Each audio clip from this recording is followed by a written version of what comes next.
السلام عليكم سؤال هذا كسمة أكاديمي وحرجينا صاد البطي معلومات ككسمة أكاديمي أنت أنا السنين فاهم وحال نتوسنا أردد لقيت كسمة أكاديمي. First of all, my name is Farouk Hamid Hassan. I am from Somalia, especially Mogadishu, the capital city of Somalia. I have graduated from Kasmo Academy. The course was for intermediate class. Thank you. Bismillah. I'm greeting all of you the best greeting of Islam, that's peace of Allah be upon you, by the teachers of Kasmo Academy online. Also, I thank you how you teach us learn English language. Firstly of all, if I introduce myself, my full name is Midan Mahmoud Muhammad. I was born in Mogadishu, the capital city of Somalia.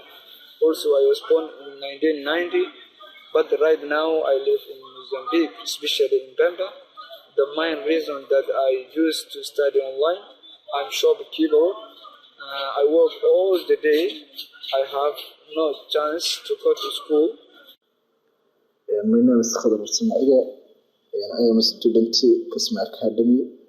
waxaan bixinaa 3 buug oo ay ka mid yihiin buugga ugu hooseeya loogu talagalay qof aan English hore soo baranin sidoo kale buugga labaad waxa loogu talagalay ereyada qofka inay ka dhisto dhawaaqooda iyo isku xirkooda buugga saddexaad oo ah ka intermediate-ka qofka wuxuu ka dhisayaa afar xirfadood ee luqadda English-ka sida akhriska, dhageysiga, ku hadalka iyo qoridda.